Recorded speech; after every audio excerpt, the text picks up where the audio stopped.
BBC Sounds. Music, radio, podcasts.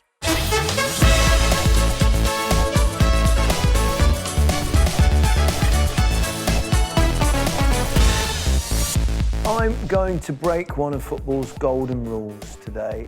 Defenders should never be the stars. Football is about goals, it's about goal scorers, not defenders. Right, Michael?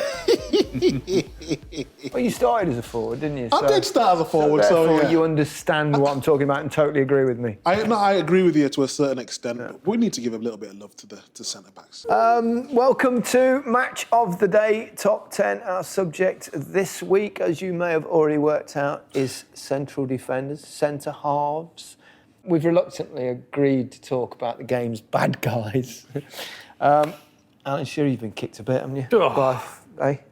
Just a bit. I mean, it's sort of... Mind you dished a bit out as well. I only as good as I got, Gary, as we've said before. I only reacted when people used to kick me or elbow me, and that was all. Or headbutt your feet. Or headbutt my feet, yeah. You've seen it. He always has that little smirk, doesn't he? He gets a little bit embarrassed when you mention that. Sort of changed over the years, hasn't it? When I first started out to when I ended up, it was slowly but surely over the years, eventually taking the tackle away. The biggest transformation in the game is that I think it was really good for the game at the time, and it still is the fact that you can't just kick lumps out of players anymore. You know, in the 80s and 70s and 80s, they could just kick. You'd have to commit grievous bodily harm to get a yellow card. Whereas that changed, and it's allowed the skillful players. So are you angling to say you'd score more goals in this era? Is that what you're trying to do? Any player from my era would. Really? Yeah, because it was a very defensive game. It was, you could kick and kick and kick and kick people. It's so much different. I mean, Maradona was, kicked an absolute, so when it's like that, comparing Messi and Maradona are very similar players in many ways. Maradona in this era with perfect pitches and nobody kicking him, you can't kick him. Otherwise, 2,000, you're off. Yeah. It's gone too far now, but the bodily contact thing, which we've talked about before. But in terms of actually, it was just hard. You had to be tough back then to play the game. Right? Really? You had to be tough, honestly. You had to be rock hard, Micah. You strike me. Just looking at you as kind of a little bit like... I'm definitely rock hard. Don't let this smile fool you. Yeah. Did you enjoy rattling a striker? I used to love it. I used to just love Did you? giving it. I got more, satisfaction out of giving someone a good tackle. And scoring a goal. I did. More kicking someone and scoring a goal. Or clearing one off the line. Way more satisfaction. Really? Because it's like I owned you.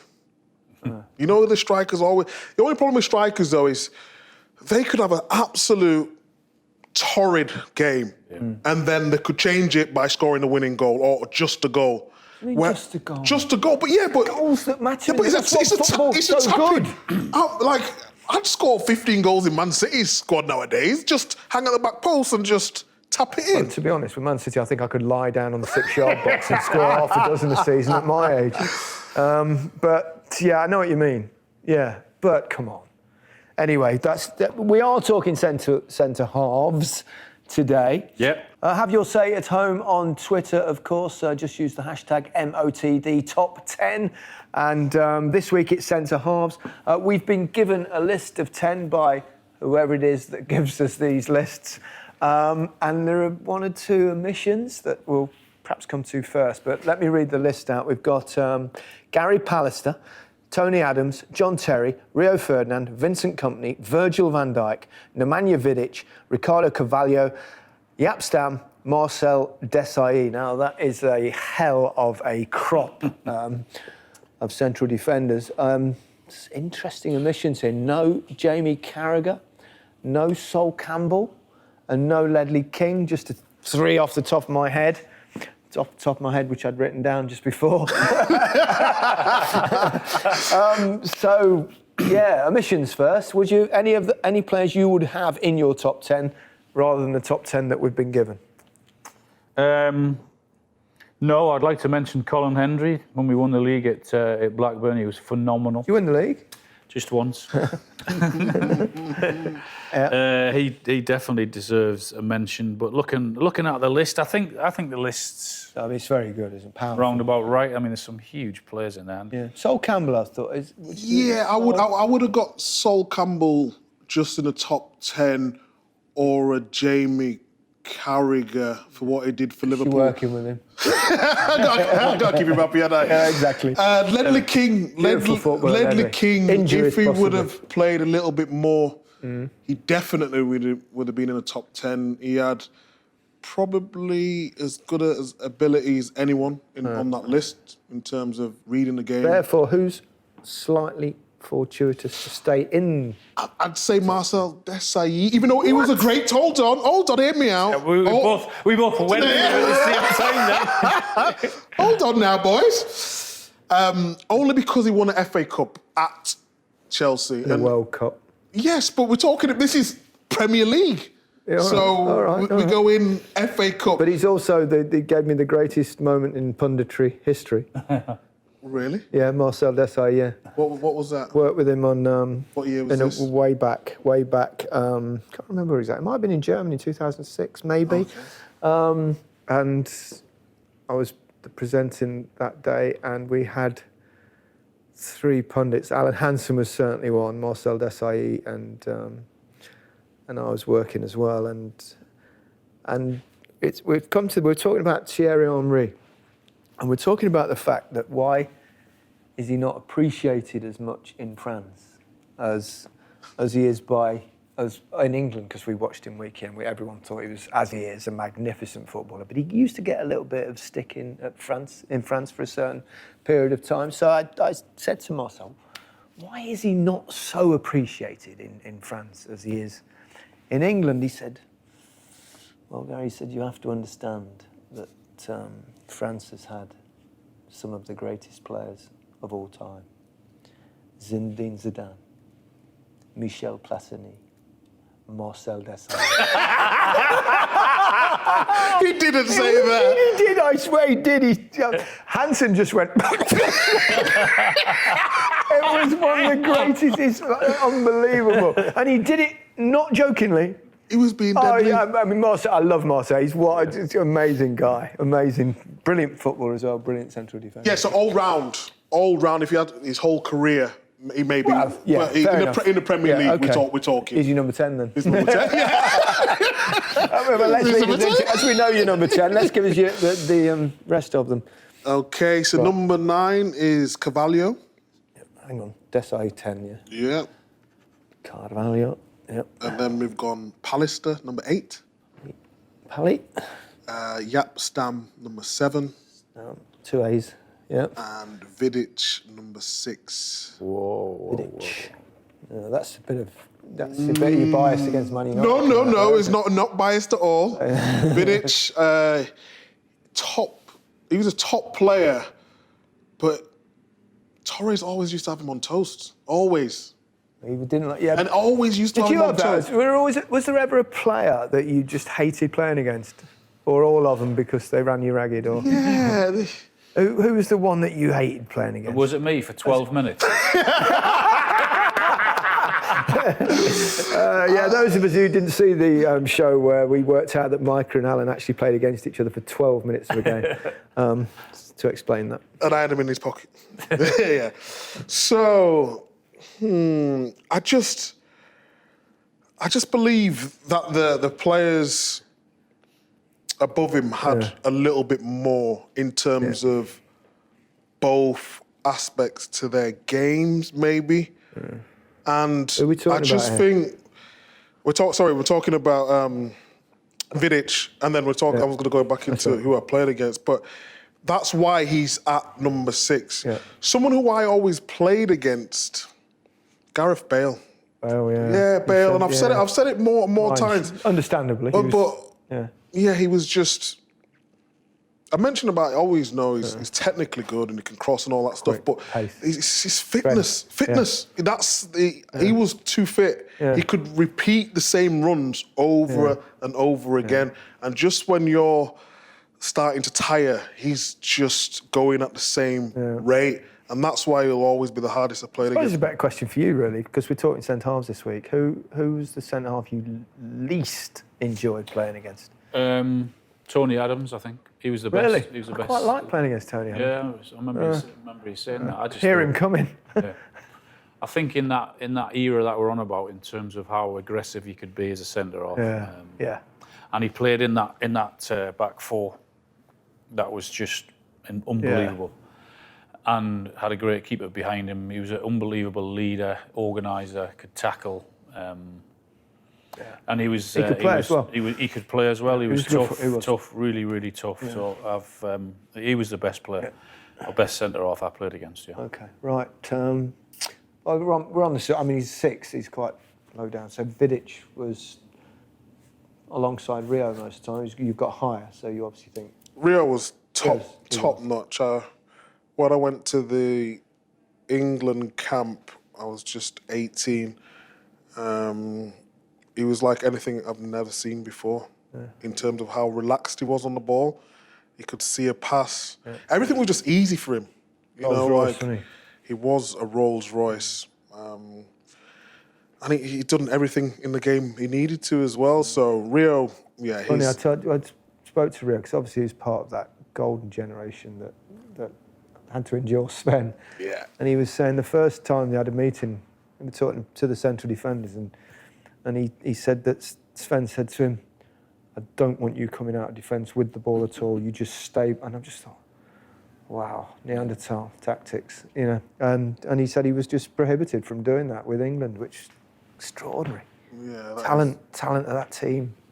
It just beggars belief that someone would say that with his amount of ability, for someone to say, "Don't, you're not allowed to do that." Yeah, mad, isn't it? Did you see any weaknesses to his game? Because I couldn't see. He didn't score many goals. Yeah, maybe. I was, again, when you get in England squad, you look up to these players. You try to look for weaknesses or ways. I couldn't see he really. He could play, he could pass, he could defend, he was quick, he was good in the air. As well, couldn't he? Yeah. He was top draw, wasn't he? Yeah, top. very good. Yeah. Anyway, we'd come to the top 5 shortly.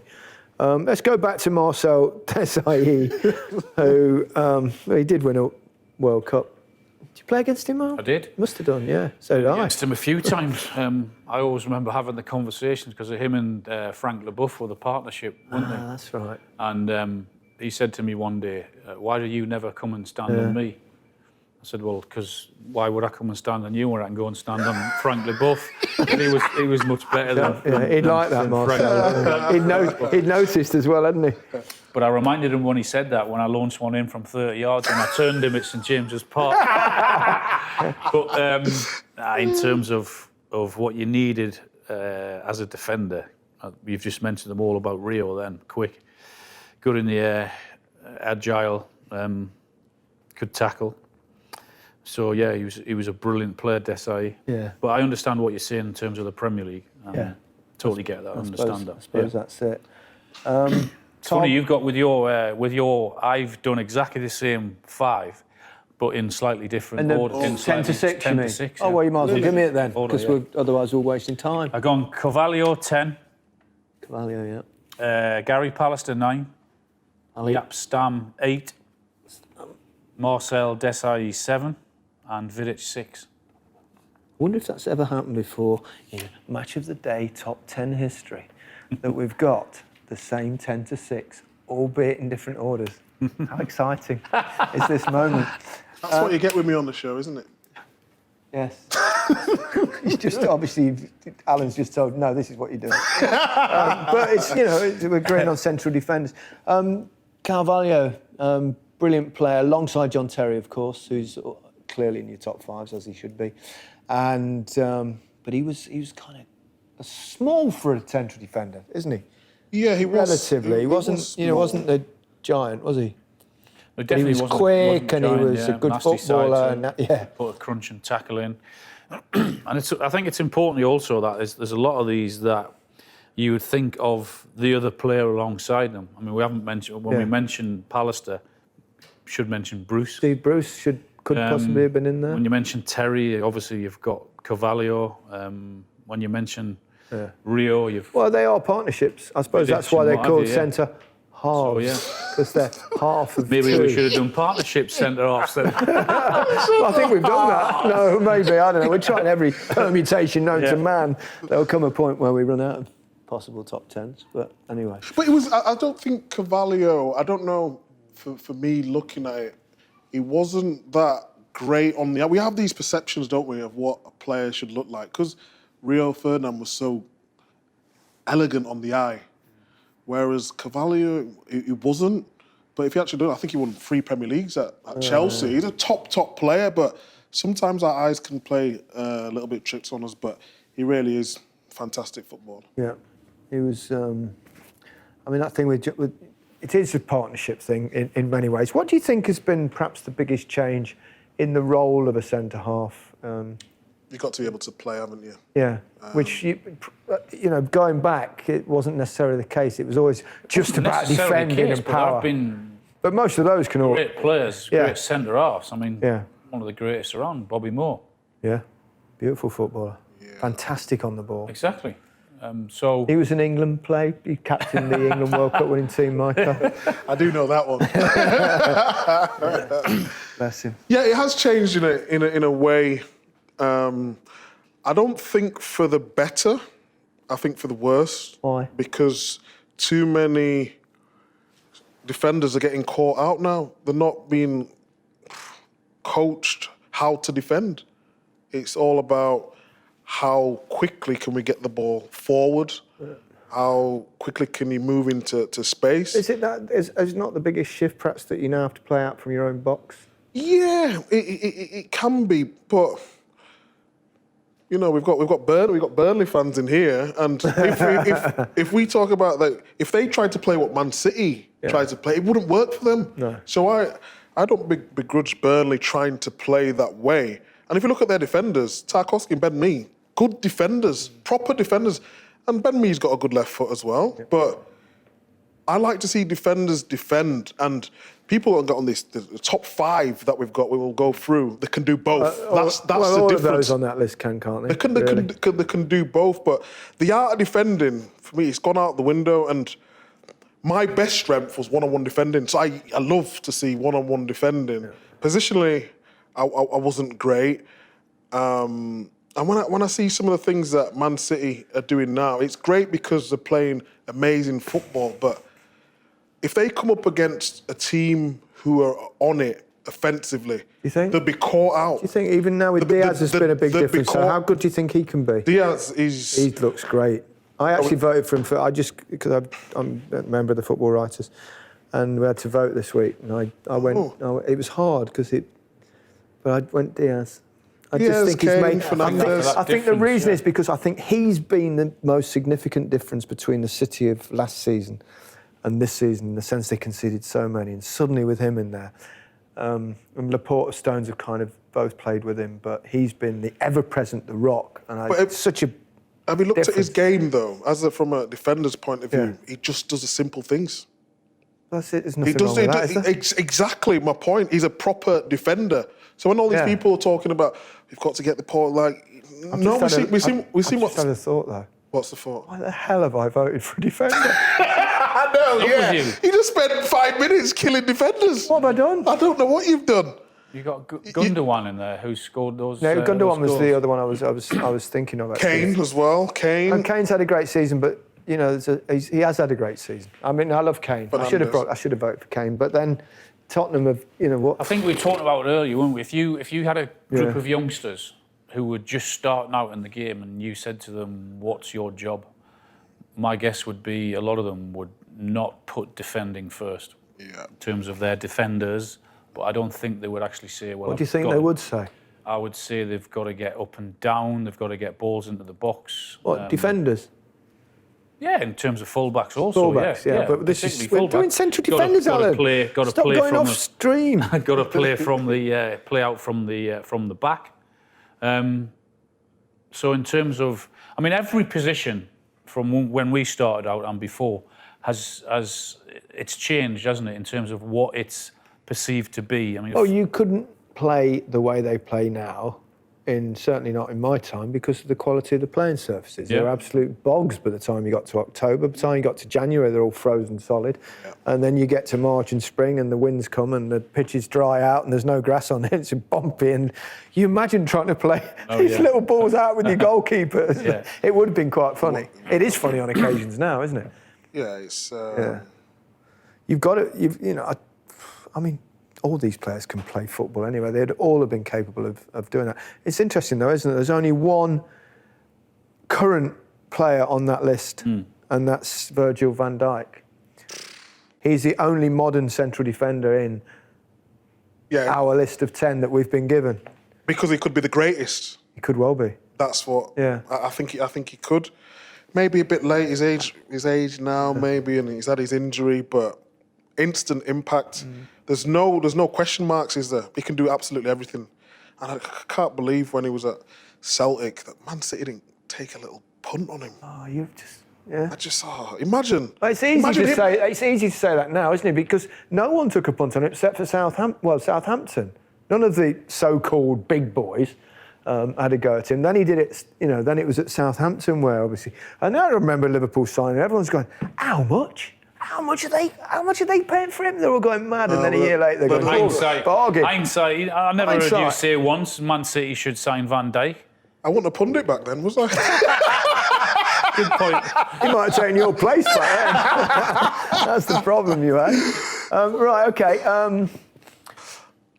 Gary Pallister. Yeah, I mean... Play with him? Yeah, played with him with England. Yeah, played against him many a time. Lovely lad. Yeah, lovely guy. Had some great battles with him. He kicked me, I kicked him. He was another central defender that was very comfortable with the football. Yeah, he could play out with the same as the rest of these guys could. Played in an unbelievable team as well, didn't he?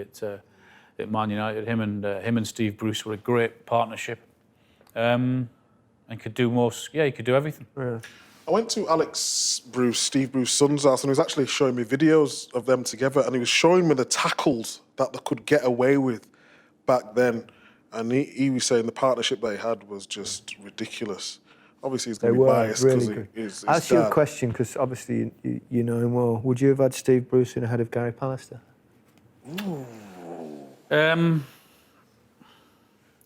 Probably not. No, I mean... No? Yeah. I mean, he was reliable, safe. You knew what you were going to get with them. I mean, he never got England recognition either, did he? No. Brucey. I mean, Gary was always ahead of him in that. But with reliability, and Brucey could score goals as well. Yeah. Scored loads. Didn't That's why I asked you. Yeah. So, yeah, probably not. I mean, but you knew what you're going to get. Yeah. Okay. You both got you got the same different order, different five. Yeah. But Jaap Stam. He was quick. I mean, he was a big set, wasn't he? Big lad, but he was still quick, wasn't he? He was good. Yeah. He was. Really, did he win? How many titles did he win at Man United? 3, was it? 3 titles. Yeah. In 79 appearances or something like that. That is amazing. Amazing numbers. He's not someone who I would look up to and think I want to play like him. No. Well, it's difficult with you because you played so many positions. But did you ever look up at central defenders and think you were going to probably end up in that position? Or not particularly. No. What age were you when you started playing defensively? Defensively, 15. Oh, so not that. Yeah, but don't forget, I was playing centre mid when I went from Oldham to Man City, and then I was still playing midfield at City. 15 really, and then 16. No, it was later than that. I was still playing defensive midfield. 16, and then I only played centre back in a youth cup game because someone got injured, and then once I went back there, I didn't come forward. I got man of the match. Yeah. So I didn't really look up to defenders. Once you started playing that position, you used to study some of these players. I used to look at Sol Campbell. So that's where I was because I thought my game, because he was strong and he was fast, I think I was better on the ball than Sol Campbell though. He was quite stiff. He's quite stiff. He's quite stiff if I was being honest. But yeah, Sol Campbell, Arsenal, that's the one that you gravitate towards. You used to support. Yeah, the team I used to What support. about Oldham? Do you support Oldham as well? Or you chucked Oldham on? First time we've heard that one. I get absolutely abused by Oldham fans, banter-wise, because when I signed from Oldham to Man City, they had a 20% sell-on. Right. So when I nearly went to Chelsea at 18, and then it didn't happen, they was going to get 12 quid. But then I went on a free contract, didn't I? So they didn't get no money. So yeah. You got to know when to hold them. Yeah. Know when to fold them. Yeah, they got it wrong. Bad tactics. Bad Did you ever tactics. play there, Al Oldham? Oldham? Yeah. Yeah, I Boundary played back, there. fantastic. Did you ever play there on the plastic pitch? pitch, yeah. Oh, it was the worst. It was so hard. Played on the plastic pitch with Blackburn, yeah. You played on the plastic pitch with Blackburn. With I Blackburn played at it Oldham, with yeah. Tottenham. I Boundary hate- Park, wasn't Boundary Park. Yeah. I think it's the highest ground. Well, they compete with West Brom as being the highest ground, don't they, in the country. It was always freezing Probably there always as well. raining as well. But that plastic pitch was awful. They're not as bad as the QPR one, the original. That was... Did you know QPR had a plastic pitch, Micah? No, I yeah, didn't know. So QPR, Did you know there was plastic Luton, pitches? What are plastic pitches? Luton, AstroTurf, but not like the AstroTurf now, which is all Yeah, I'm taking rubber a and piss here. soft. So am I. So, Speak a bit louder, he can't quite hear with those big lugs. what's he just say?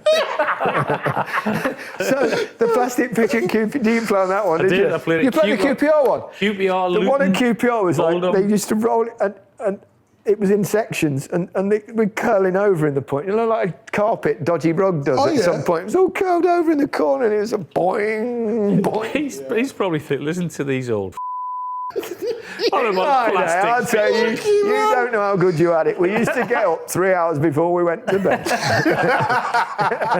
Bit Monty Python, don't you? Too young for Monty Python as well. Too young.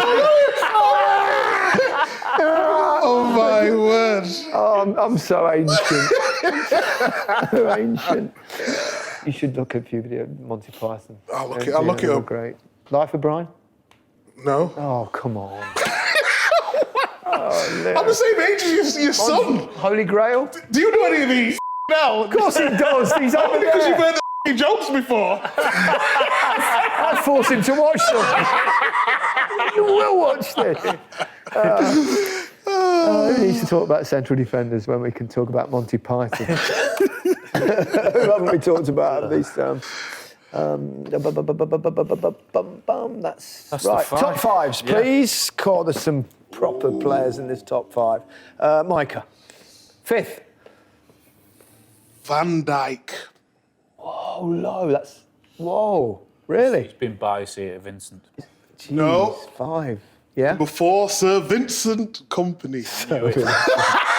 Yeah, he had him in. He had Vincent in 5. Then he thought, I'm going to change it around. You'd have, haven't you?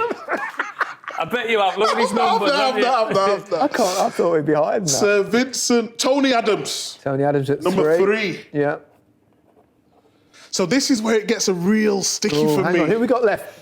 Oh, Rio Ferdinand, John Terry, who obviously played together in England. We're a great Played them partnership. both. I was with JT Drum roll. at Villa as well. I couldn't pick between the two. Obviously, I will, but I want to break it down for you. Break it down. They're both defensively as good as each other. John Terry is just as good at playing out the back as Rio. Brilliant with left his foot. left foot. Brilliant left foot. It was ridiculous.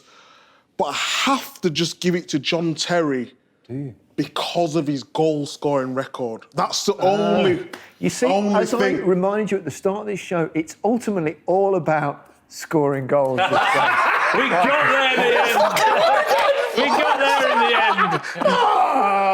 end. That's what it boils down to. So, okay, Rio Ferdinand, You got me. 2. I think Goal scorer and centre half. John Terry is your number 1. Come on, Alan. I had Vincent Kompany 5, Vincent, 5. Virgil van Dijk 4, Look similar. Rio Ferdinand 3, Ooh. John Terry 2, Tony Adams. Tony Adams. Tony Adams. Only because of my experience that's fair of enough. playing against him. As I said, he was the best. He was the God, best I'm gonna centre have half. to I mean, know. we had him.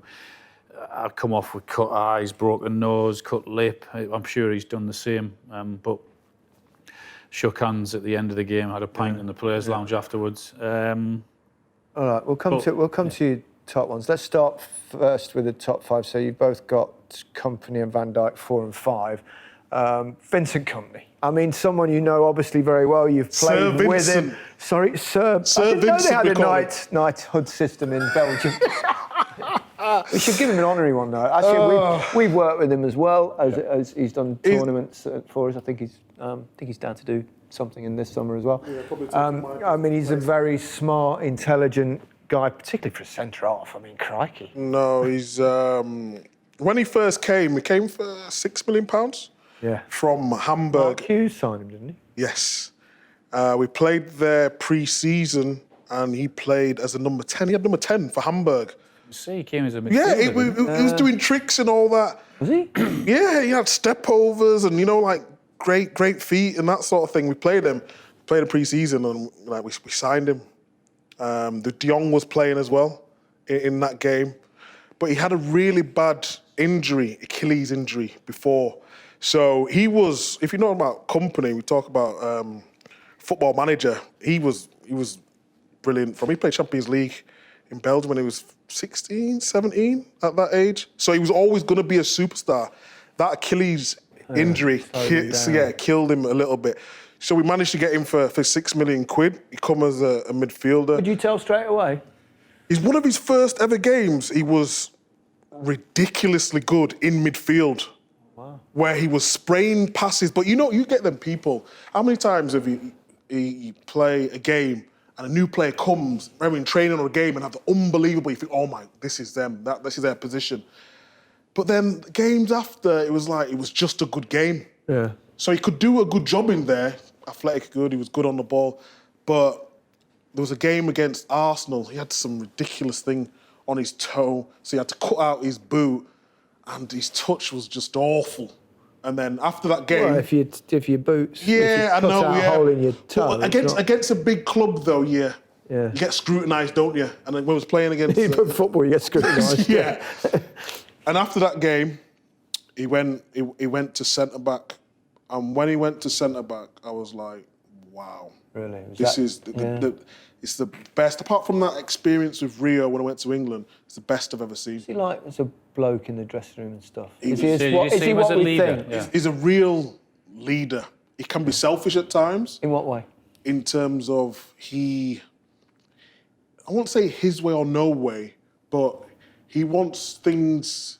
Perfectionist? Yes, that's the right word. He's a perfectionist. And if you don't do things at his level, he takes it to heart. Did you see that? Did you see that in him straight away when he came into the football club? Yeah, he couldn't believe it because we was a shambles when we first come under Mark Hughes. I remember him saying that. I quote somewhere that when they first came there, they didn't even have a coffee machine. No? He said then the new owners in, and then we had a coffee machine, and that's when the success started. Not because of the coffee machine, probably more to do with David Silva. Yeah.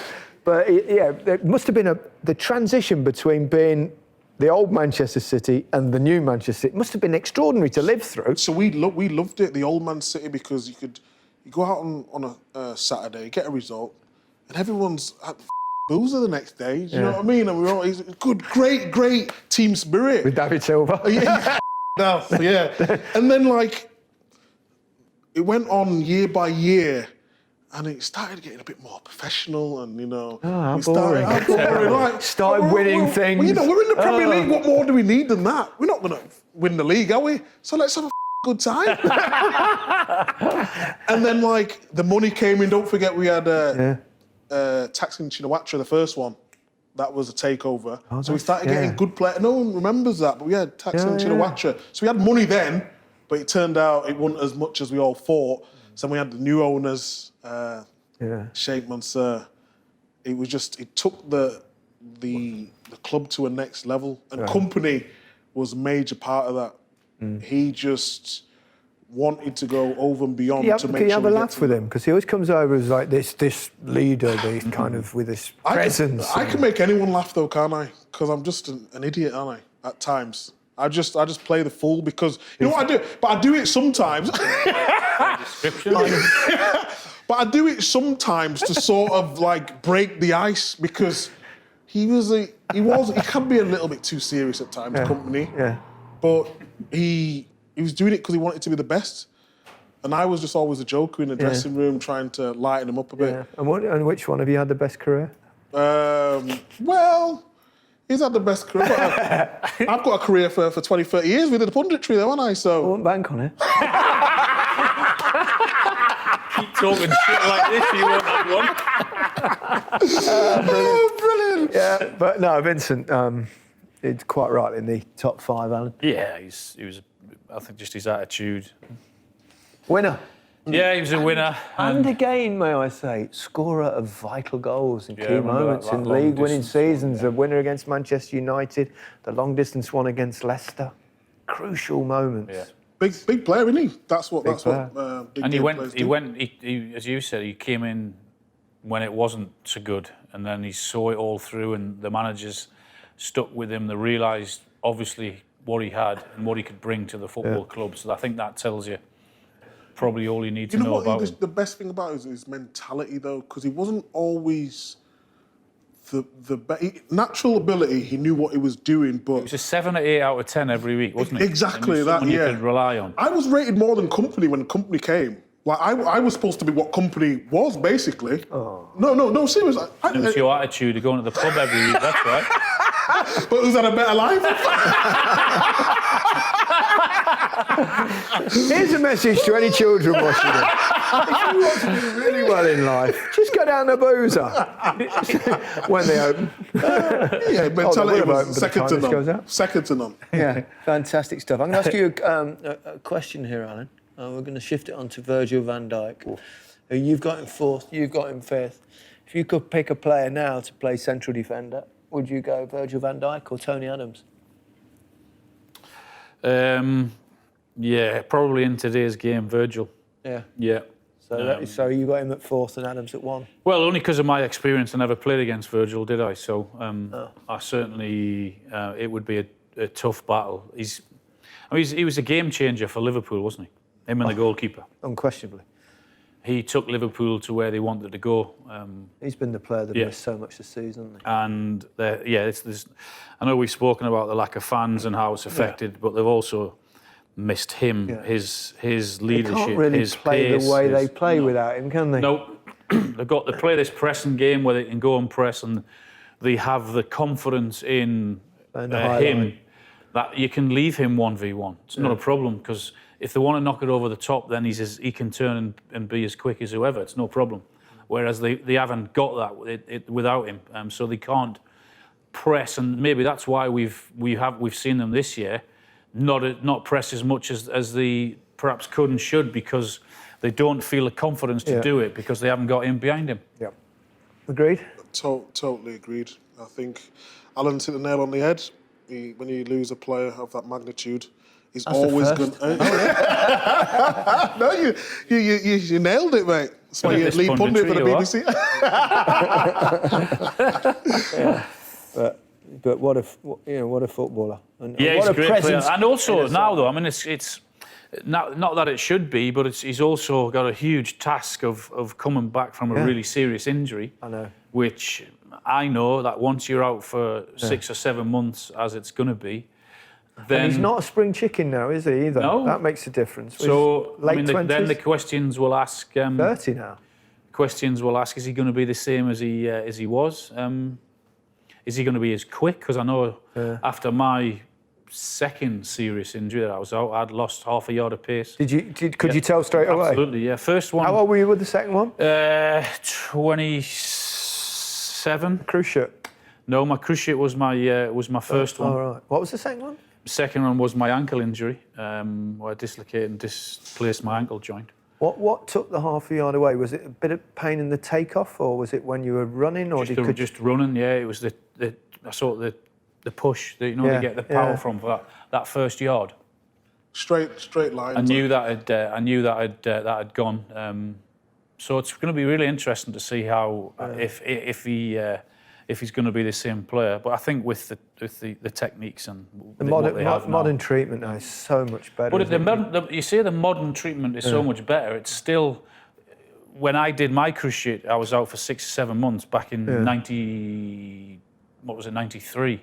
when Gaza did his cruciate. Before that, he was the same. It's always the same length of time. Yeah, and true. Virgil's going to be the same. It's going to be round about 6 or 7 months. Yeah. But I don't think Gaza ever moved the same after his, though, to be honest. No, I had the 5 operations in my knee, lateral knee. 5? Yeah. I know I'll take the piss out of myself, but a lot was down to injury as well. Well, no, of course. Yeah, it was. That's it. I mean, I was unbelievably fortunate. I didn't really get any serious injuries till I was 32. Cut your toenail or something. Yeah, that's about it. You know, I was never out in my whole career with injury for above 2 weeks at any stage. You had to sort of tackle and get stuck in to get injuries, though. That's probably why. Yeah, I got kicked lumps out of me. I got kicked, but I didn't mind. What were being your kicked. injuries? What were your 5 injuries? 5 on your right knee? Lucky. So 5 injury. I had. I don't know if you can see that. I've got I had compartment syndrome. So if you see scars there, compartment syndrome. So it's basically Balotelli comes around with fire. So it's basically when you get cramp in your legs after about a minute of running. So I'm running. You're too long down the boozer. No, but this was Now we know why. This was early days. Syndrome. So compartment syndrome. So heard of that. you could just literally, and I used to get acupuncture in my leg before every game, 10 needles each side, just to relieve the pain. pump your legs up? The size of those legs, I must have been knitting needles. So that was my first one. Yeah. And then I had a clear up in my knee and lateral meniscus side, and then four more cartilage gone. I can't even that's the straightest you can get my leg. Can't do anything. It's You did somersaults the other. I know, yeah. I had to ice my knee when I got home. Did you? Oh, brilliant. I think if you go throughout your career with having at least one serious injury, particularly with the pace and the number of games and what have you, then I think you've been really lucky. I absolutely agree. Yeah. First-hand experience on that one. Right. Rio Ferdinand, you've gone 3. Micah, you've got him at 2. Well, he had it all. Yeah, he's got it. He's got it all. I mean, effortless. He looked like a centre-half. He had that stature, didn't he? Great on the ball, could read it. You know what? He's good. He always used to speak to me as well, because don't forget, when I first came to England, I was playing right back, so I was playing his side, and he always used to talk to me, tell me when to go. You know, like for With a senior England? pro, for England, for a senior pro, when they talked you through the game, it's so much easier.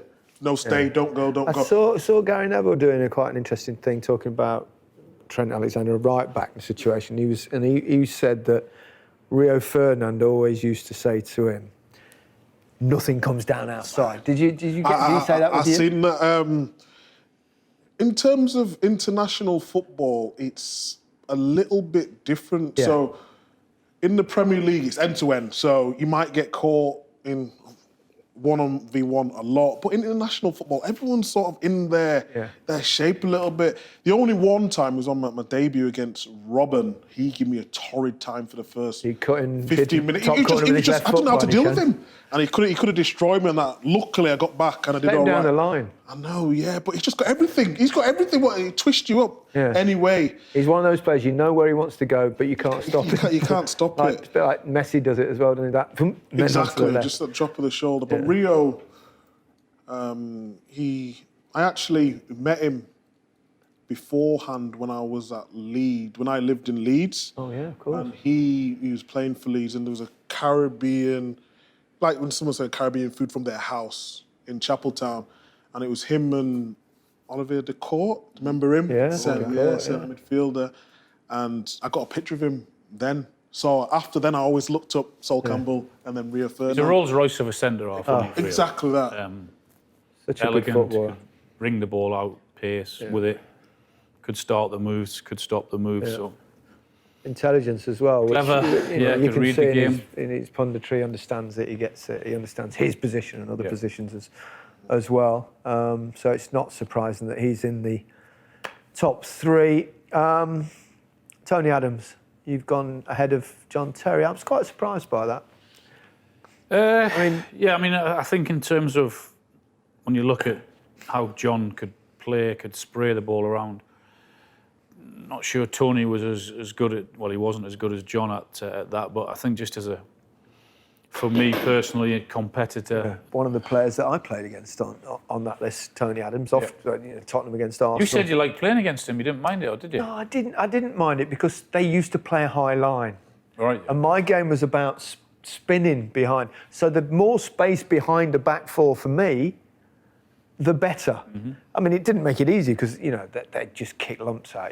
Adams and Keown and Bold. I mean, but Christ almighty. Winterburn. But you could hear them coming a little bit, and then you just get your feet off the ground. You know they're going to kick you. And I used to be in the tunnel before a game often, when we were playing against Arsenal. I always would get to the referee and say, listen, if you don't book them early on, they're just going to keep kicking me all day, just to try and get them in a situation where they get a yellow card so they can't keep booting you. And the other thing I used to do against them was deliberately get offside 2 or 3 times in the first 10, 15 minutes, deliberately. Linesman goes up, particularly if you're at home, because the linesman flag goes up, the crowd get on the linesman's case, and they're playing the offside. They get a little bit, we've got him here, we've got him offside 3 times, and then time I run properly. No way. Yeah, I used to do that, all that. I used to often do that with teams that played high lines and offside because I wanted them to play that way. So let's keep them playing that way. And also, they might get a bit complacent with it. So just tiny little tricks. There were very, very few players in my career that I didn't get on with. Because I'm kind of easygoing, but Tony was actually one we didn't get on.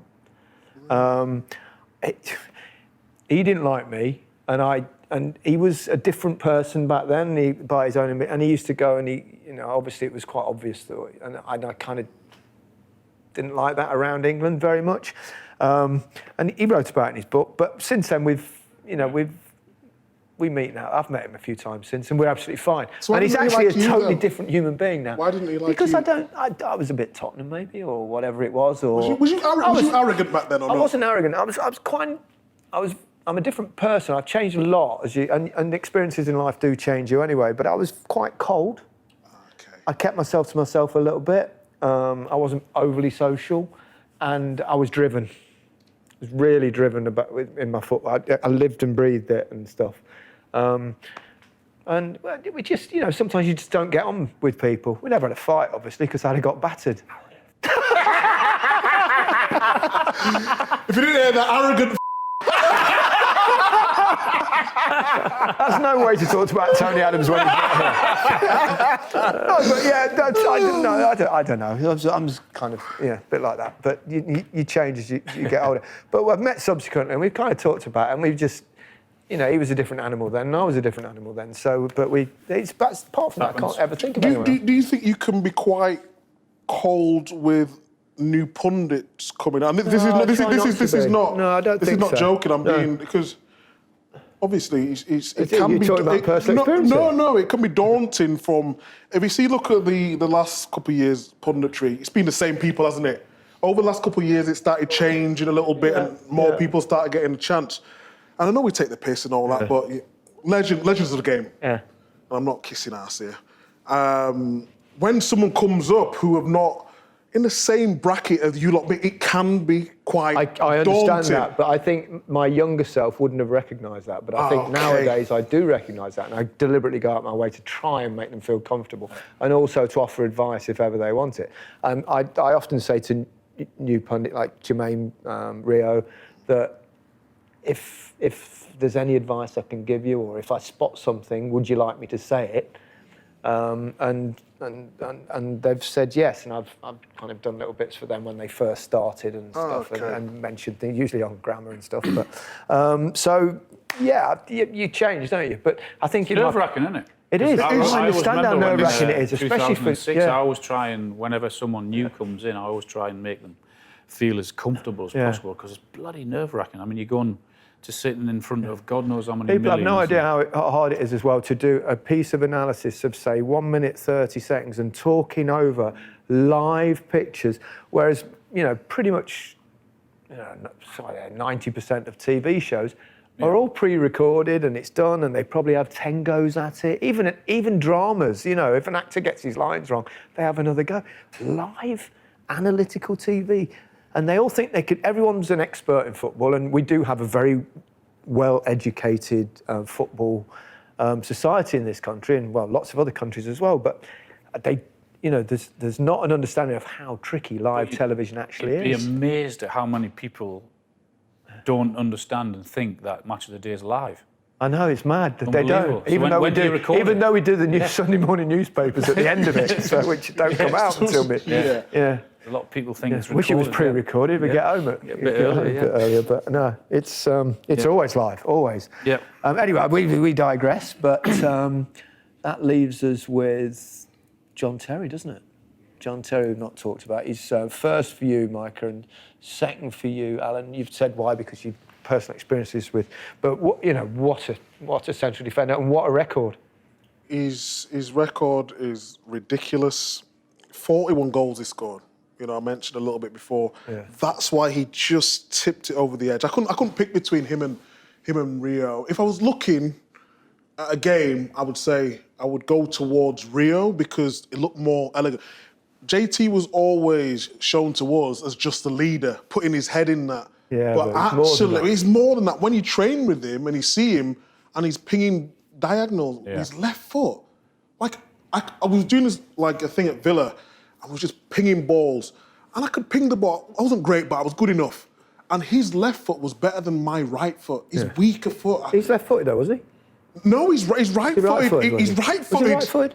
I don't know. I think tells you how good he was. We're not sure That's which what I foot mean. he was. He always plays left. He always plays left side. Yeah. Because he likes the ball there, but he's right-footed. Yeah. But he likes to ping with his left foot.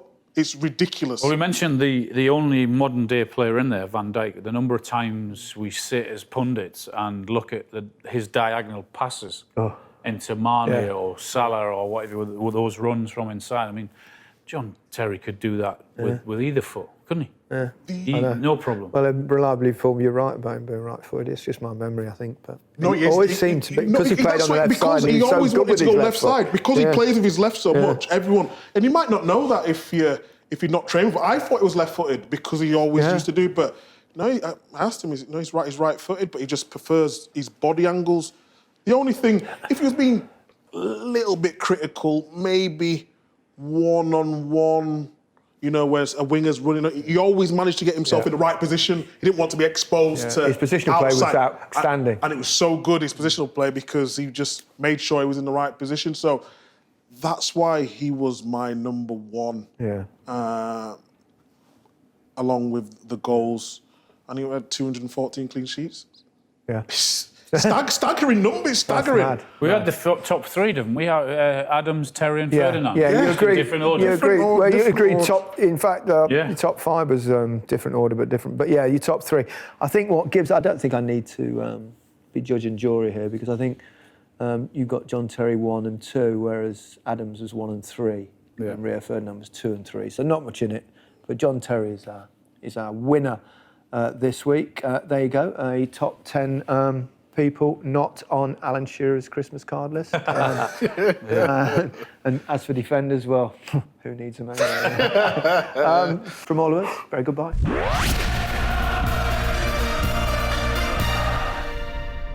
This is Nas. I'm here to tell you about a new podcast about the greatest there ever was. Muhammad Ali versus Joe Frazier was more than a prize fight. A fight that stopped the world in its tracks. It's an onslaught now, and he's down. A fight that changed the world forever. 15 hours ago, I left the ringside of Madison Square Garden, New York, carrying with me the videotape recording of one of the most extraordinary fights of all time. A boxing match that transcended the sport. Muhammad Ali became a martyr in many ways. He forsaked everything to refuse to go and fight. The fight of the century, Ali versus Frazier. Listen on the BBC Sounds app. Sounds